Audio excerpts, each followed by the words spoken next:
What is up, guys? We're trying something new, looking at the ELF Week 8 slate. Obviously, we're looking at Sunday's games. This is coming out Sunday morning. I just wanted to put in like a free-form live content that we can do just to talk about maybe yesterday's games on Saturday and also looking ahead to Sunday's games. Looking at yesterday, let's take a look at the scores. Two really exciting games. I just got to catch the end of both of those games. I'm going to check in, watch the highlights in a bit.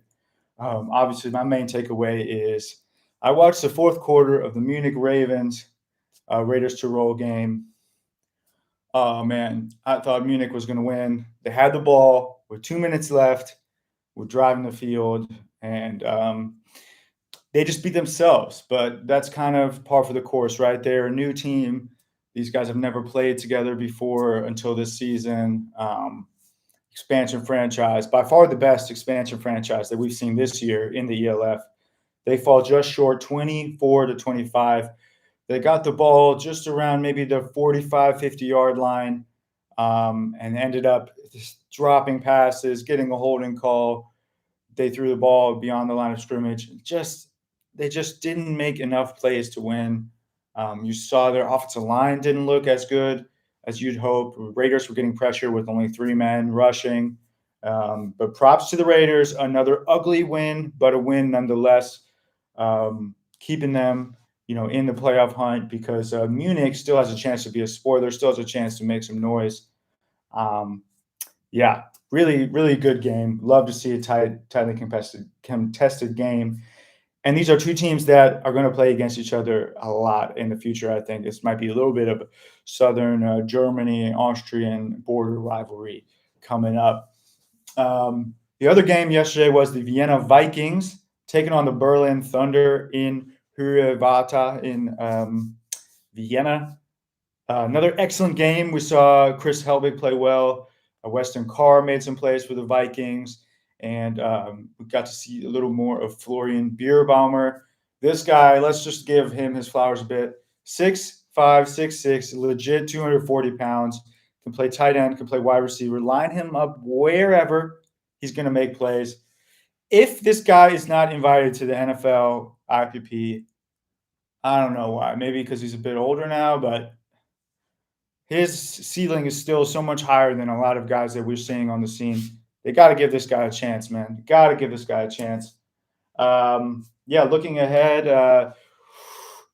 Berlin Thunder made some plays, but offensively, too many turnovers. The Vikings are just a complete team right now. But shout out to the Thunder.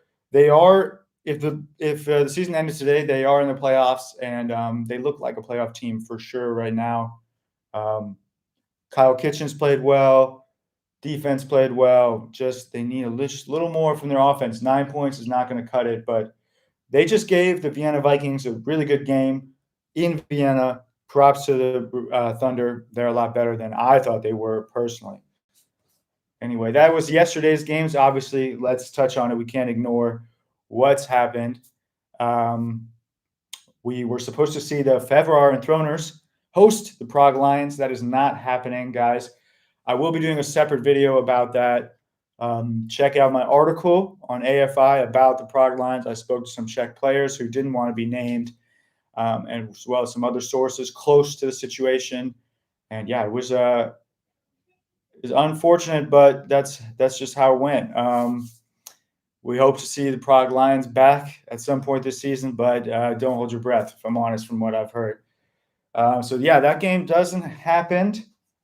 Unfortunately, that leaves only 4 teams in the Eastern Conference, right? Tough break there. Vienna Vikings are going to lose 2 home games because of that, because the Lions and Kings probably won't show up.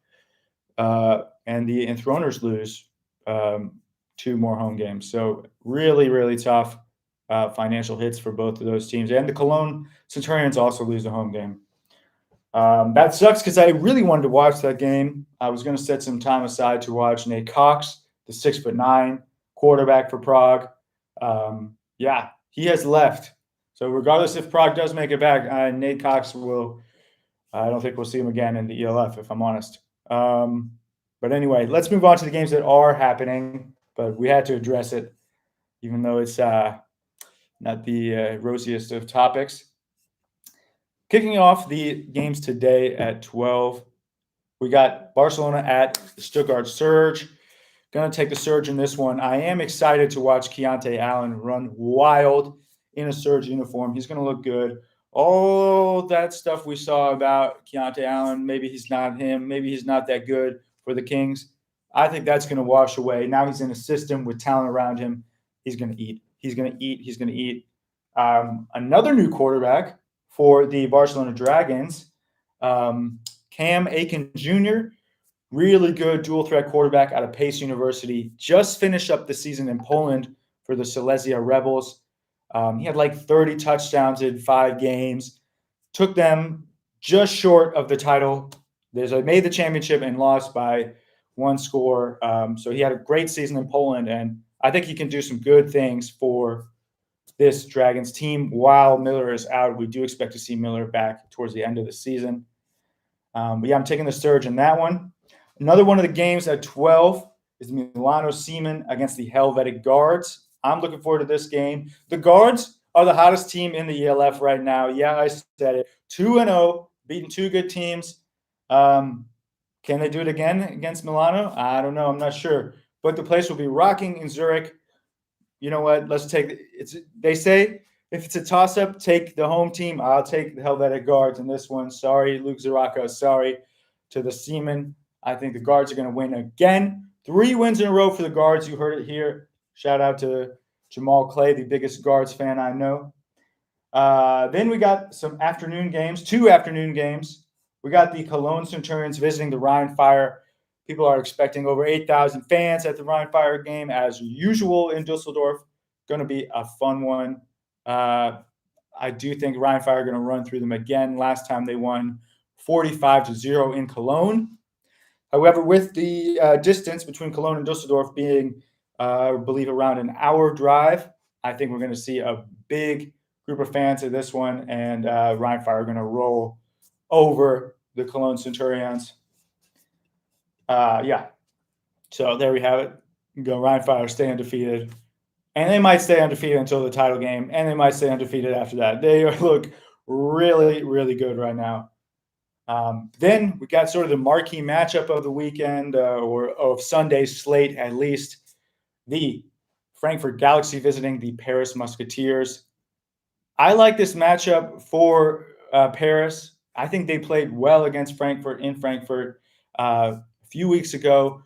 They were just on the cusp of winning that game before they kind of fell apart in the third quarter. Paris has nothing to lose. They should be playing free right now. They're not going to make the playoffs. The best they can do is ruin someone's season, and they might just ruin the Galaxy. The Galaxy are hot. They're feeling themselves. They've won some close games now. Are they a legit title contender? I still say no. But I think Paris can spoil their day. Maybe I'm being too loyal to my Musketeers out there, but I hope they can get the win. We saw Paris beat Hamburg in Paris. Now, last week we saw Frankfurt just barely beat Hamburg in Frankfurt. So call me crazy. I'm taking Paris in this one. But anyway, that's the pregame I got for you guys. Check out our previews on AFI. On AmericanFootballInternational.com. Got some great previews up of the games and, of course, the Prague Lions situation if you're interested in knowing more. I will be dropping a short video about that this morning as well. Anyway, guys, I also tune in to, we're doing an ELF watch-along later this afternoon on Twitter. It's going to be a lot of fun. Chime in. Want to hear your comments. We'll just talk ELF ball, whether what's happening on the screen is good, bad, in between, or what's happening off the field, right? Let's talk about it all. Thank you guys for tuning in. Appreciate you. And yeah, see you next time.